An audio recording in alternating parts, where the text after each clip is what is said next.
నమస్తే, నేను Sahiti, internationally certified yoga trainer and nutritionist. నేను తొందరలో క్లాసెస్ స్టార్ట్ చేస్తున్నాను. ఇంట్రెస్ట్ ఉన్నట్టయితే కింద చూపిస్తున్న నెంబర్కి మెసేజ్ లేదా కాల్ చేయండి. ఇప్పుడు నేను చేసే రెసిపీ యాక్చువల్లీ నాకు చాలా చాలా ఇష్టము. మా ఇంట్లో నాకు, నా హస్బెండ్ ఋషికి చాలా ఇష్టమైన రెసిపీ ఇది. సో ఇది యాక్చువల్లీ చాలా హెల్దీ. సో ఇప్పుడు నేను మీకు ఇది నేర్పిస్తాను. మీరే ట్రై చేశాక మీరే నాకు చెప్తారు. కామెంట్స్లో అన్నీ చెప్తూ ఉంటారు కదా కుకింగ్ వీడియోస్కి, 15 days ట్రై చేశాను పని చేస్తుంది అని. సో సేమ్ ఇది కూడా అలానే చెప్తారు. ఇప్పుడు రాగి పిండి తీసుకోండి, 2 spoons వేసుకుందాము. ఇప్పుడు ఈ ప్రాసెస్ అంతా మనం నైట్ పడుకునే ముందు చేస్తున్నాం, ఓకేనా? నైట్ పడుకునే ముందు తీసుకోండి. ఇప్పుడు దీంట్లో కొన్ని వాటర్ వేసుకోండి.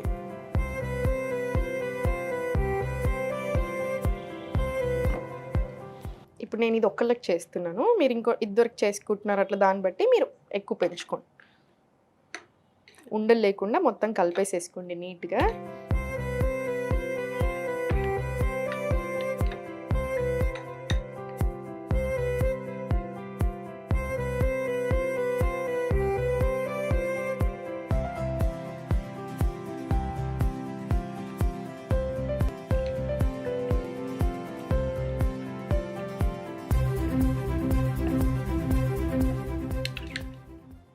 ఇప్పుడు ఈ పిండిని పక్కన పెట్టేసుకోండి. మీకు ఇలా కాదు అనుకుంటే వేడి నీళ్ళు వేసేసుకోండి. వేడి నీళ్ళు వేసేసుకొని నానబెట్టుకుంటే ఇంకా చాలా తొందరగా మంచిగా అసలు ఏ ఉండలు ఫామ్ అవ్వకుండా మంచిగా కరెక్ట్గా ఉంటుంది కన్సిస్టెన్సీ కూడా. దీంట్లో కొన్ని వాటర్ వేసుకోండి. మీకు ఎలా ఇష్టం దాన్ని బట్టి వేసుకోండి. అందుకే నేను మీకు క్వాంటిటీ చెప్పట్లేదు. థిక్గా ఇష్టం ఉంటుంది కొంతమందికి లూజ్గా ఉంటుంది. ఇది కొంచెం లూజ్గానే ప్రిఫర్ చేయండి, థిక్గా కాకుండా. సో మీకు ఆ థిక్నెస్ కాన్స్టిట్యూయెంట్ ఎంత ఇష్టం ఉంటుందో దాన్ని బట్టి వేసుకోండి వాటర్, ఓకేనా? దీంట్లో కొంచెం సాల్ట్ వేసుకుందాం. ఇప్పుడు కుండలోనే చేసుకోండి. ఇది కుండలో చేసుకుంటే వచ్చే టేస్ట్ చాలా వేరు ఉంటుంది కంపారిటివ్లీ. సో కుండలోనే ప్రిఫర్ చేయండి, మనకి హెల్త్ కూడా కావాలి కదా. సో ఇప్పుడు ఇది బాయిల్ అయ్యేలోపు నేను మీకు కొన్ని విషయాలు చెప్తాను చూడండి. ఇప్పుడు ఇది ఏదైతే చేసుకుంటున్నామో ఈ రెసిపీ డైజెషన్కి చాలా చాలా మంచిది, హెయిర్కి, స్కిన్కి చాలా మంచిది, డయాబెటీస్ ఉన్న వాళ్ళు తీసుకోవచ్చు, వెయిట్ లాస్కి చాలా మంచిది, బాడీని కూల్ చేస్తుంది. అన్నిటికంటే ఇంపార్టెంట్ గట్ హెల్త్కి ఎక్స్ట్రాడినరీ ఇది. ఫర్మెంటెడ్ ఫాము, మళ్ళీ ఇంకా రాగి కదా. సో గట్ హెల్త్కి చాలా మంచిది. మీరు ఏ ప్రాబ్లం అన్నా తీసుకోండి, హెల్త్ ప్రాబ్లం కంపల్సరీ గట్కి ఇంటర్లింక్ ఉంటుంది. మనకు వచ్చే ఆలోచనలు కూడా గట్ తోటి ఇంటర్లింక్ ఉంటుంది. అందుకనే గట్ హెల్త్ బాగుండాలి, డైజెషన్ బాగుండాలి. నేను మీకు ఎన్నిసార్లు డైజెషన్ చెప్తూ ఉంటాను. క్లాస్లో కూడా డైజెషన్కి ఎక్స్ట్రీమ్ ఇంపార్టెన్స్ ఇస్తూ ఉంటాను. ఎందుకు? డైజెషన్ నుంచే ఇప్పుడు కాన్స్టిపేషన్ వస్తుంది అంటే ఫస్ట్ రూట్ కాజ్ స్టార్ట్ అయిపోయింది. మనం దాన్ని కంట్రోల్ చేసుకున్నాం అనుకోండి, వేరేటి రావు. కంట్రోల్ చేసుకోకుండా మనం ఎన్ని చేస్తున్నా, మనకు పడకున్నా, మనం తింటున్నా, ఇవన్నీ హెల్దీ ఫుడే కానీ మీకు పడట్లేదు. ఫర్ ఎగ్జాంపుల్ కిడ్నీ బీన్స్ ఉంది, మీకు ఆల్రెడీ గ్యాస్ ఇష్యూస్ ఉన్నాయి, మీరు అయినా కూడా తింటున్నారు, హెల్దీ మంచి ఫుడ్ కదా, మంచి ప్రోటీన్ కదా అని. కానీ మీకు ఇంకా ప్రాబ్లం ఎక్కువ అవుతుంది, సాల్వ్ అవ్వదు. సో మీ హెల్త్కి తగ్గట్టుగా మీ ప్రాబ్లం ఎలా ఉంది, మీ కాన్స్టిపేషన్ ఉందా, గ్యాస్ ఉందా, లేకపోతే కరెక్ట్గానే ఉంటుందా డైజెషన్, దాన్ని బట్టి ఇంకా ఎన్హాన్స్ చేసుకోవాలి హెల్త్ని. మీకు అర్థమవుతుంది కదా. సో గట్ హెల్త్కి మంచి ఫుడ్స్ ఇంక్లూడ్ చేసుకోండి. గట్ హెల్త్ బాగుంటే మనం బాగుంటాం. ఆ ఒక్క మాట మాత్రం గుర్తుపెట్టుకోండి. సో ఇది గట్ హెల్త్కి చాలా చాలా మంచిది. ఇప్పుడు ఇది మంచిగా నీట్గా కలిపేసుకొని ఉండలు అవ్వకుండా మళ్ళీ కంటిన్యూస్గా కలిపేస్తూనే ఉండండి. ఫస్ట్ ఒక 2 నిమిషాలు కలుపుకుంటే చాలు, ఉండలు ఫామ్ అవ్వదు. ఇంకా తర్వాత మనం అట్లనే మరగనివ్వచ్చు. రాగి మళ్ళీ కాల్షియం రిచ్, ప్రోటీన్ ఉంటుంది, కాల్షియం రిచ్ కాబట్టి మదర్స్ ఎవరైతే ఉన్నారో ఫీడింగ్ వాళ్ళకు కూడా చాలా చాలా మంచిది. సో ఒక్క థైరాయిడ్ ఉన్న వాళ్ళు కాకుండా మిగతా వాళ్ళందరూ చాలా హ్యాపీగా తీసుకోవచ్చు. థైరాయిడ్ ఉంటే మాత్రం రాగులు రోజు తినరాదు, ఎప్పుడో ఒకసారి మంచిది.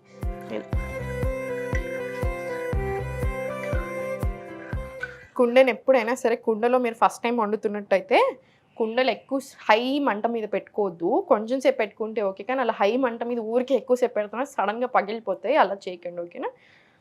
లెస్ టు మీడియం, లో టు మీడియం మధ్యలో పెట్టుకోండి. కుండలు చాలా మంచి. నేను మీకు హెల్తీ లైఫ్ స్టైల్ హ్యాబిట్స్ గురించి చెప్తా ఉంటాను. అందుకే ఊరికే ఓన్లీ వెయిట్ లాస్ అంటే కూడా తిడతా ఉంటాను నా స్టూడెంట్స్ని అయితే. మీరు ఇప్పుడు 10 ప్రాబ్లమ్స్ ఉన్నాయి, 10 ప్రాబ్లమ్స్ని మర్చిపోయి ఎందుకు వెయిట్ లాస్ అంటున్నారు?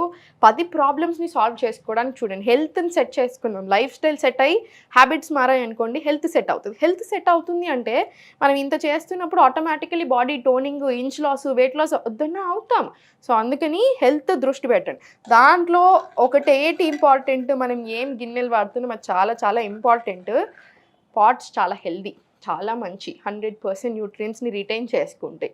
స్టీల్ ఏంటంటే no gain no loss, happy వాడుకోండి. 80% ఆఫ్ ద న్యూట్రియన్స్ రిటైన్ అవుతాయి. ఐరన్ కడాయి కంపల్సరీ ఇంట్లో ఉండాలి, మంచిగా ఐరన్ లీచ్ అవుతూ ఉంటుంది, చాలా మంచిది. ఐరన్ కడాయి, ఐరన్ పెంకలు పెట్టుకోండి, కంపల్సరీ ఇంట్లో ఉండాలి, వాడాలి. దోశలు, ఊతప్పలు అన్నీ దీని మీద వేసేసేయండి. అల్యూమినియం అస్సలు వాడకండి, నాన్ స్టిక్ వాడొద్దు, ప్లాస్టిక్ ఎంత వీలైతే అంత తక్కువ చేయండి. ఇక్కడ నేను వాడుతున్నాను అనుకోదు, జస్ట్ ఇప్పుడు మన వాళ్ళు షూటింగ్ కోసం ఇస్తారు, అందుకని ఇది మాత్రం కొనుక్కుండాలి. సో అందుకని ఇది మాత్రం కంపల్సరీ కొన్ని ఉంటుంది మన దగ్గర. సో మీరు మాత్రం ప్లాస్టిక్ ఎంత వీలవుతే అంత తక్కువ చేయండి. అల్యూమినియంలో కుకింగ్ మాత్రం చేయొద్దు. మీరు చూడొచ్చు చాలా దగ్గర అల్యూమినియం ఏం పర్వాలేదు అప్పుడప్పుడు వాడతారు, కాదు అల్యూమినియం 100% వాడకూడదు. దానికి చాలా బ్యాక్గ్రౌండ్ స్టోరీస్ ఉన్నాయి. ఒకటి గుర్తుపెట్టుకోండి, ఏదేనికైతే ఎక్కువ పైసలు వస్తున్నాయి దాని మీద రీసెర్చ్లు కూడా పెరుగుతూనే ఉంటాయి. 100% వాడొచ్చు ఏం పర్వాలేదని అట్లాంటి రీసెర్చ్లే వస్తూ ఉంటాయి. సో ఏది మనం జాగ్రత్తలో ఉండాలి. ఈ కాలంలో మన గురించి మనం ఆలోచించుకోవాలి. ఎవరో ఆలోచిస్తారు, అప్రూవల్ వస్తుందా, రీసెర్చ్ అవుతుందని మాత్రం అనుకోవద్దు. మన గురించి మనమే ఆలోచించుకోవాలి, మన జాగ్రత్తలో మనమే ఉండాలి. మంచిగా బాయిల్ అయిపోతుంది.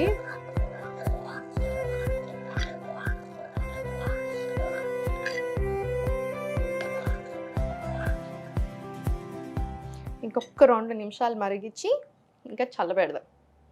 అంబలి అయింది కదా, దీన్ని చల్లగా అవ్వనివ్వండి. చల్లగా అయినాక మూత పెట్టేసుకొని దీని మీద ఒక కాటన్ బట్ట వేసేసి, నా దగ్గర ఇప్పుడు ఇంత చిన్నగా ఉంది, మీరు మాత్రం పెద్దది మొత్తం కవర్ అయ్యేలాగా వేసేసుకోండి. మొత్తం బట్ట వేసేసుకొని ఓవర్ నైట్ స్టోర్ చేసేసుకోండి. రాత్రంతా అలా ఉంటుంది కదా, మార్నింగ్ మనం బ్రేక్ఫాస్ట్ తినేటప్పుడు తీసేసి మార్నింగ్ ఓవర్ నైట్ స్టోర్ చేసుకున్న తర్వాత చల్లేసేసి, చల్ల పెరుగు చల్ల చేసుకున్నామంతే. జస్ట్ చల్లని దీంట్లో కలిపేసుకొని కలిపేసి, ఇది డెఫినెట్లీ మీరు ట్రై చేయండి, చాలా ఎంజాయ్ చేస్తారు. టేస్ట్ చాలా అంటే చాలా బాగుంటుంది. మా ఇంట్లో మేము చాలా పెద్ద ఫ్యాన్స్ ఈ రెసిపీకి. ఒక్కటి గుర్తుపెట్టుకోండి, డైట్ అంటే ఆకులు అల్మలు తింటూ అసలు బోరింగ్ అనుకుంటూ ఉంటారు చాలామంది. 100% కాదు. మనకి ఏ హెల్త్ ప్రాబ్లం ఉందో దాన్ని బట్టి మన బాడీకి తగ్గట్టు మనకి ఏం పడుతున్నాయి మంచిగా ఎంజాయ్ చేస్తూ చేసుకోవచ్చు. టేస్ట్ కూడా మంచిగా చేసుకొని తినండి. టేస్ట్ దగ్గర కాంప్రమైజ్ అవుతుంది. ఇప్పుడు మనం ఇంకా దీంట్లో ఏమైనా వేసామా, ఏమీ వేయలేదు, ఎంత హెల్దీ కానీ టేస్టీ. సో టెన్షన్ అలా ఏం పెట్టుకోకండి. ఇప్పుడు పోసేసుకుందాం. దీంట్లో ఆవు నెయ్యి కూడా వేసుకోవచ్చు మీరు. డైజెషన్ ప్రాబ్లం ఉంది, ఇంకా కొంచెం బెటర్ అవుతే బాగుంటుంది, డైజెషన్ అరగట్లేదు సరిగా అనుకుంటే ఒక స్పూన్ ఆవు నెయ్యి వేసేసుకోండి.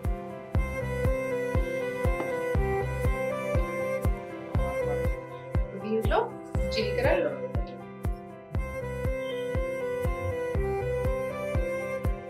దీంట్లో కొన్ని ఆవాలు, జీలకర్ర,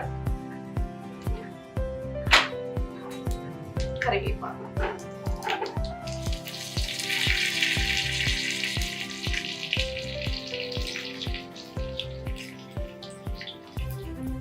దీంట్లో కొంచెం పసుపు వేసుకోండి, మళ్ళీ చాలా మంచిది కదా అందుకే.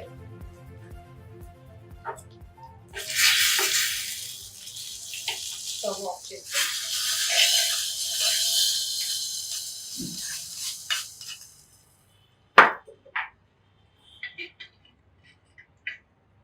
మన రాగి అంబలి రెడీ అయిపోయింది. మీకు సాల్ట్ ఇంకొంచెం కావాలి అనుకుంటే మీరు ఇంకొంచెం సాల్ట్ యాడ్ చేసుకోవచ్చు. డెఫినెట్లీ ట్రై చేయండి. వెయిట్ లాస్కి, కాల్షియం రిచ్ కాబట్టి బొక్కలకి, కాన్స్టిపేషన్కి, గట్కి, డయాబెటీస్ ఉన్న వాళ్ళకి, ప్రతి ఒక్కరికి కూడా చాలా చాలా మంచిది. ఓన్లీ థైరాయిడ్ ఉన్న వాళ్ళు వీక్లీ వన్స్ అలా తీసుకోండి, రోజు పనికి రాదు రాగులు. ఓకేనా? సో ట్రై చేసి ఎలా ఉంది అనేది నాకు చెప్పండి. Thank you.